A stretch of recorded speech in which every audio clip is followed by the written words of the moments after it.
INEC's neutrality has been questioned yet again. Do you worry that INEC is dealing with a very big integrity question going into 2027? I think it's fair to say that INEC definitely has a big credibility question hanging over it, and I think this has always been true, but this is especially true going into 2027, especially given that the person who was the INEC chairman in the 2023 election cycle is still the chairman. So nothing functionally has changed materially. So that question mark definitely does hang over them. I think the bigger question mark than just the leadership of the INEC or its ability to conduct free and fair elections is also the political will of the current administration to even hypothetically create a situation for INEC to even have that possibility of carrying out a free and fair election. Um, I think it's fair to say that based on the antecedents of the elements who are currently in power, I think that would be a very, very optimistic notion that they would knowingly and willingly create the conditions for them to potentially lose power. I don't think that's how these people operate. I spoke to people with knowledge, inside knowledge of INEC, and honestly speaking, it doesn't seem as if there is the slightest institutional um, ambition to change anything, to show anything different in 2027. If anything, it's looking as if there is appetite for things to get even worse. And to be fair to INEC, this isn't an internally driven thing. This is something that is coming from upstairs. I know it's called the Independent National Electoral Commission, but it's not really independent functionally speaking because it's funding and then the appointment of certain key personnel are political decisions. And unfortunately, the people who hold that political power now are not in the slightest bit afraid to use that influence and wield it to sort of, influence the electoral process and things relating to the electoral process. So, again, not to give anybody's identity away, but I've spoken to someone who has very intimate knowledge of, for example, the shenanigans that were deployed, the internal INEC shenanigans that were deployed during the most recent election that was conducted. I believe it was the Edo State election. Based on that case study, if that template is deployed at a national level in 2027 election, then we're going to have a scenario where potentially whatever people actually thumbprint on the ballot paper isn't going to have any sort of an impact on the result that is announced because based on what this based on the information this person provided to me, the internal players, obviously on the instigation of political power, the internal players have figured out a way to effectively game this new electoral system that has been deployed with the IREV and the BVAS, these things that were supposed to be fail safes and technologically foolproof. The internal players have figured out how to game these things, how to rig these things, and make it such that um, the numbers that have been predetermined or pre-allocated to candidates can be inputted and then made to appear as though these are the actual figures coming out of the electoral process. Meanwhile, they were not. And what really alarmed me about it is that this is not a very high tech thing. It's not about hacking machines or anything like that. This is a sort of biro and paper process because despite the technology that has been deployed into the electoral process, there's still some sort of weak points between the what's it called, the polling units and the so-called collation centers. Within the collation centers, there are certain points where data needs to be recorded on paper, and at those points, it is the easiest thing in the world to simply swap out certain things, and then the sort of the data that could be used hypothetically in an electoral tribunal to compare from what is recorded electronically to what is recorded on the paper for you to show that there's a discrepancy. Even that data, there's a way to rig it as well, such that it appears as though what was recorded electronically and what appears on the paper are the same, right?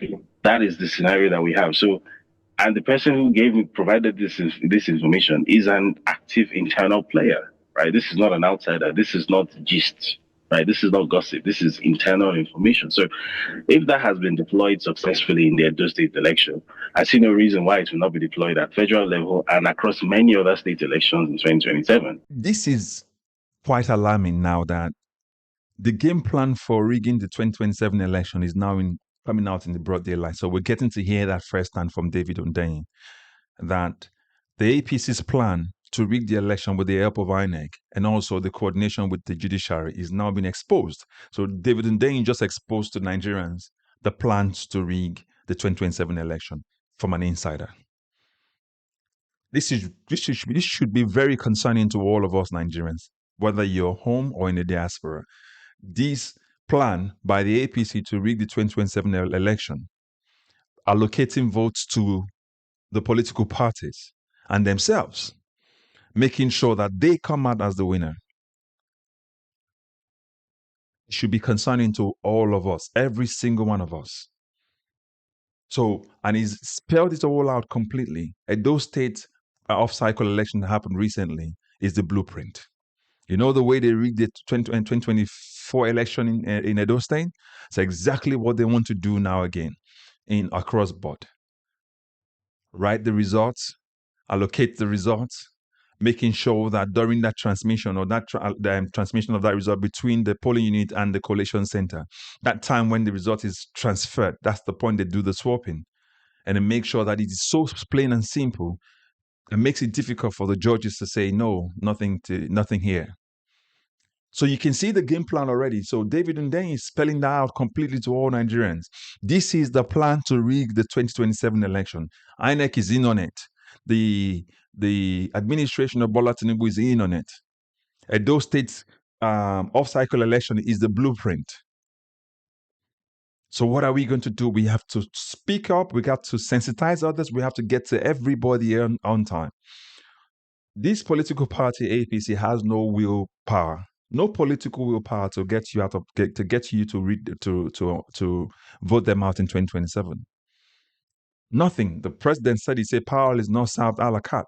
If the president can tell you when he was a contestant that you have to go get it, run with it, steal it, run with it, and then whatever you do with it, you think he's going to let you come get it for him for free? It's going to sit right down there, destroy the system as long as it makes him president, as the system is already being destroyed under his watch anyway. So David Hundeyin is right. If you look at the game plan, everything is actually looking towards 2027 being rigged already. If they can make registering a new political party something that is as simple as meeting certain criteria and conditions and guidelines, what do you think will happen during the election period when a lot more is at stake? Listen, just like Dele Faratimi mentioned, and David has actually now confirmed as well. Do you think this political party would put a condition in place for you to help vote them out in 2027? That's not going to happen. I'm saying that to say this, as much as I believe that electoral reform is the way to go for us, as much as I believe that if we do electoral reform, which will remove all of these, manual transmission of power and results from polling unit to collation center and to the announcement. All of those in-betweens where they used to rig and steal the elections. I do not believe that this government, this political party will let Nigeria have that will. I don't believe so. As long as they've rigged the court, as long as they have control over the INEC, as long as they have control over the judiciary, that's all they need. They will just keep recycling themselves. So there's no political will. That David is clear and correct. The INEC insider that the person that he uses as his informant from within is actually correct, because you can see that play. We saw how it played out in 2024 in Edo State. We saw that how it played out. We saw how the judiciary is complicit in all of this. Because as it stands right now, it's not going to be a free, fair election. The judiciary will still be part of the process. The judiciary will still determine who our president will be in 2027. And judiciary will still, because they already bought over. That's why they're building judges' quarters for them all over the place. Which judge will get a judge quarter or judge property and then would now say rule against the ruling party and they won't evict out of the place? Which judge? They know when they're inducing these people, they know what the outcome will be. They use state funds to give them judges' quarters, and then they induce them. They're friends with them. Their children are friends with their children. You think they're going to vote them out of power? No way. And by the way, their own children have become judges too as well. So how do you think that would have actually pan out for the normal Nigerian or for the other political parties? And you can hear what David said. The order is coming from upstairs. The people who are planning all of this. So David just exposed to Nigerians the plans of the APC and INEC to rig the 2027 election. It's as simple as that. And Edo State is the blueprint. And the judiciary is going to be part of the entire process. We rig it during the transmission of the result between the polling unit to the collation center. And then we use the judiciary to certify the result. And that's it. He becomes a legitimate president again. And that's how our system has worked against Nigerians for as long as we know democracy to be. And the APC is not willing to change that. You don't expect a government that can steal an election in broad daylight to let you vote them out of power. That's not going to happen. So we have to make up our mind. We need to get to those guys that will use as polling unit agents. Those guys from the NYC. Those are the people we're going to be targeting.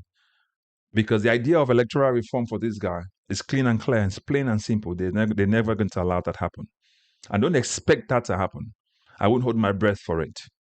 So we need to keep campaigning for electoral reform on one hand. On the other hand, make sure we sensitize other Nigerians. Please don't be part of that accomplice. Don't be part of the accomplices to rig the election in 2027. The hand of incompetence is long enough to reach everywhere. That's the quote of Randy Peter Aka. And I'm only just paraphrasing as well again to you all. So put your comments in the comment section. Let us know what you think.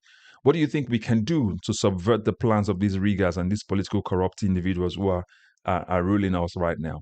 And also, don't forget to like, share, subscribe, and also recommend this channel to others. I will catch you up in the next video. God bless you. Bye-bye for now.